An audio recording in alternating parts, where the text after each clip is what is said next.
Hi, this is Doug Higgins with Havatar Geospatial, and today I wanted to do a quick view of Pix4d survey. I have been using Pix4d Matic and Pix4d Cloud Advanced for the last couple of months, and I like those products.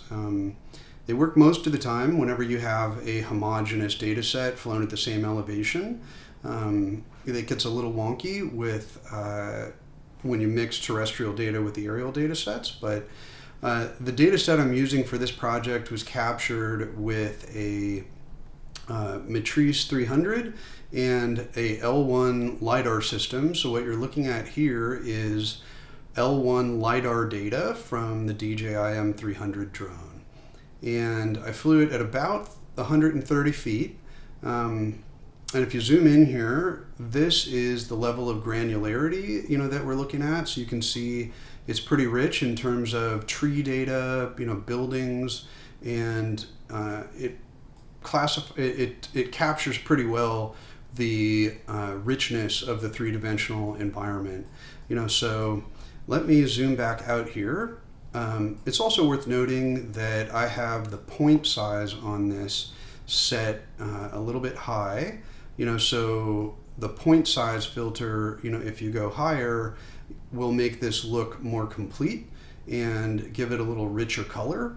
If you reduce the size, then you get something more sparse like this, but it's a bit more precise. If you're looking at line work or curbs and gutters, that kind of thing, you might want to zoom down on the point size a little bit. But again, for what I'm trying to do today, I'm just going to zoom back out, to a slightly larger, about, 15 or 16, 17. That looks pretty good. So I'll zoom back out here and reorient this to the way we had it before, and then show you some of these features. So first of all, you input your point cloud data here, and that comes out of DJI Terra for me, but it could be a point cloud from any laser software that gets processed in here. Then we come down to the point cloud, and it looks like that's been pulled in and registered.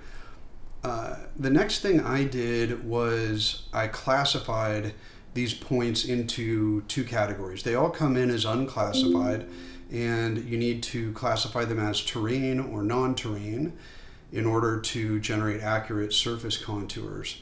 So if I look at the settings over here, these are the process filters.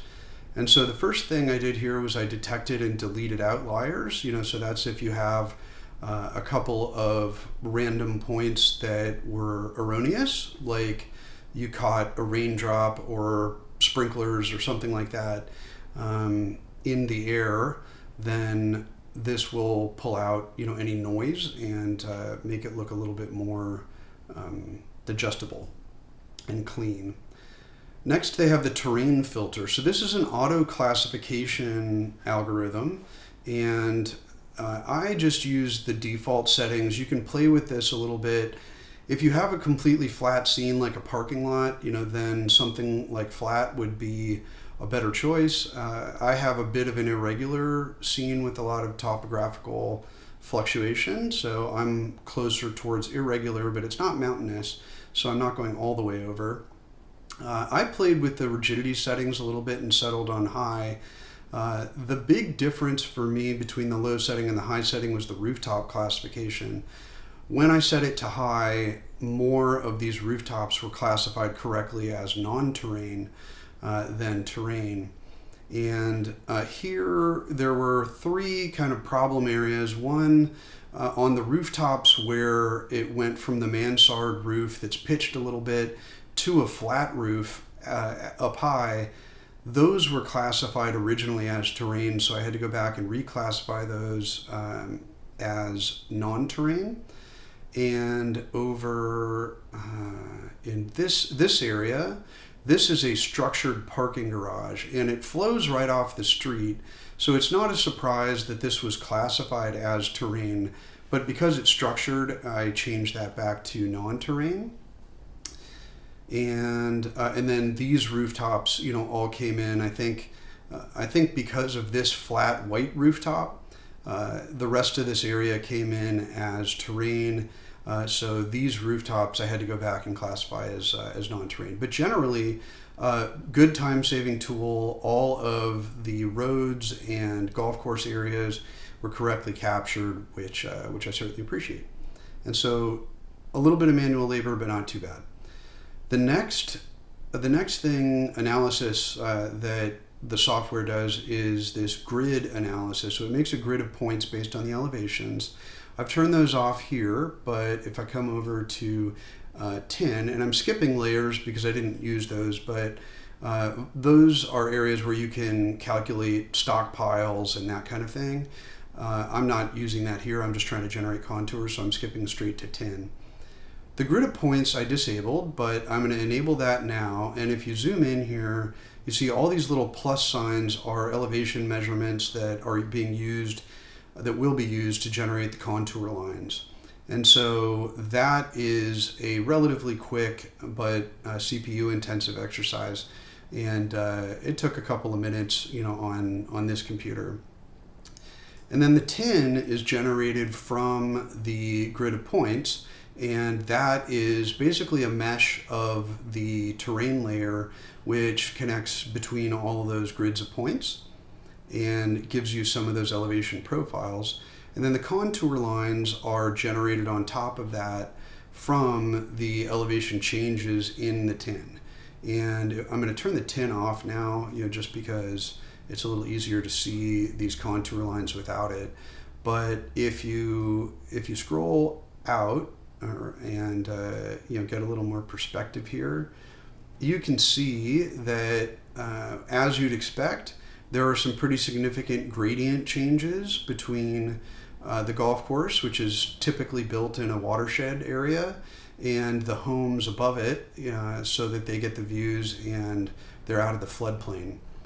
So it looks like these contour lines are pretty reliable. And over here, you can see that the resort buildings are set up off the golf course as well. And as you would expect, those are kind of graduated as you see these changes in dimension.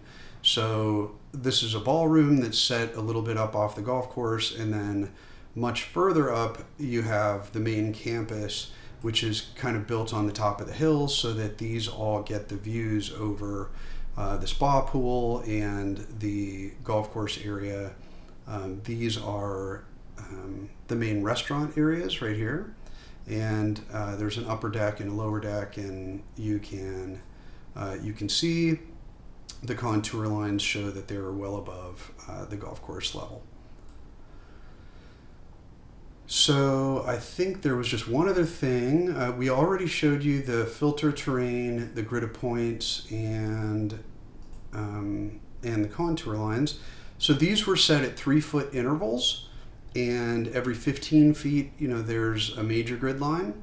So that is what we're looking at here, is a point cloud that has been classified as terrain, and contour lines that have been generated from that, with the grid of points and the automatic contour features. So thank you very much for watching, and I will look forward to sharing the next thing I know shortly.